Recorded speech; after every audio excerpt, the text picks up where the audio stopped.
सामान्य तौर पर लोग सुबह बड़े आराम से उठते हैं। कई बार बिस्तर छोड़ने में भी उन्हें समय लगता है, लेकिन दिल्ली वालों के लिए आज गुड मॉर्निंग बड़ी झटकेदार रही। लोगों की सुबह ऐसी डरावनी हुई कि वो बिस्तर से उठकर सीधे घर से बाहर भागे और फिर राहत की सांस ली। दरअसल सुबह करीब 5:36 पर अचानक तेज आवाज के साथ पूरी दिल्ली हिलने लगी। दिल्ली में भारी भूकंप आया था। रिक्टर पैमाने पर इसकी तीव्रता 4 थी और इसका केंद्र धौला कुआं के पास जमीन के अंदर 5 किलोमीटर नीचे था। दिल्ली सेस्मिक जोन 4 में आता है, यानी ज्यादा भूकंप वाले इलाके में आता है। यहाँ भूकंप आते भी रहते हैं, लेकिन भूकंप का केंद्र दिल्ली में कम ही होता है। आज जो भूकंप आया उसका केंद्र दिल्ली में ही था। यही कारण है कि रिक्टर पैमाने पर इसकी तीव्रता मात्र 4 थी। फिर भी झटके जोरदार थे और गड़गड़ाहट की आवाज भी थी।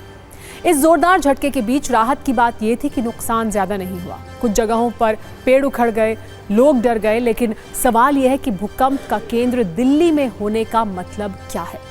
दरअसल सेस्मिक जोन 4 में आने वाले भारत के सभी बड़े शहरों की तुलना में दिल्ली में भूकंप की आशंका सबसे ज्यादा है। मुंबई, कोलकाता, चेन्नई और बेंगलुरु जैसे शहर सेस्मिक जोन 3 की श्रेणी में आते हैं। दिल्ली के साथ संकट यह है कि वो हिमालय के करीब भारत और यूरेशिया जैसी टेक्टोनिक प्लेटों के मिलने से बना है और इसे धरती के भीतर की प्लेटों में होने वाली हलचल का खामियाजा भी भुगतना पड़ सकता है। एक अनुमान के मुताबिक दिल्ली की 70% से 80% इमारतें भूकंप का औसत से बड़ा झटका झेलने के लिए तैयार नहीं हैं। पिछले कई दशकों के दौरान यमुना नदी के पूर्वी और पश्चिमी किनारों पर बनी इमारतों को लेकर बहुत ज्यादा चिंता है, क्योंकि अधिकांश इमारतों के बनने के पहले मिट्टी की पकड़ की जांच नहीं की गई। ऐसे में अगर दिल्ली में भूकंप का केंद्र बनता है तो स्थिति खतरनाक हो सकती है। भूकंप को रोका तो नहीं जा सकता है, पर भूकंप झेलने की क्षमता वाले मकान बनाकर सुरक्षित जरूर हुआ जा सकता है। फिलहाल ना तो दिल्ली में यमुना किनारे की अवैध कॉलोनियों में रहने वालों के लिए और ना ही सरकार के लिए, दोनों में से किसी की प्राथमिकता ये है ही नहीं।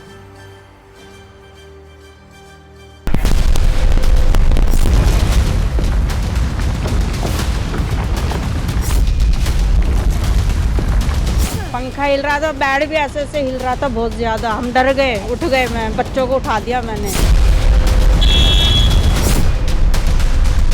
बहुत ही तेज था, आज तो बहुत ही तेज था, सच बहुत ही तेज। मतलब फैन हिला, घर में हिला। हाँ, हम तो बेड भी हिल रहा था साथ साथ में। बेड भी हिला। हाँ, बहुत ही तेज था।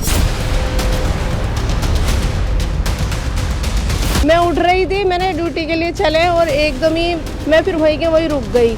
बच्चे भी ऐसे घबरा गए। सुबह सुबह बहुत ज्यादा घबराहट हो गई थी सुबह। इस जगह पर देखिए भूकंप का इम्पैक्ट भी देखने को मिल रहा है।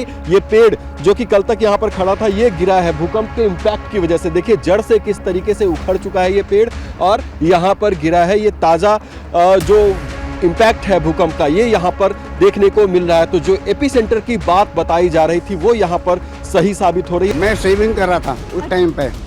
हाँ, बहुत ज्यादा, यानी इतना भूकंप आया, यानी मेरे शीशा भी हिल रहा था सामने।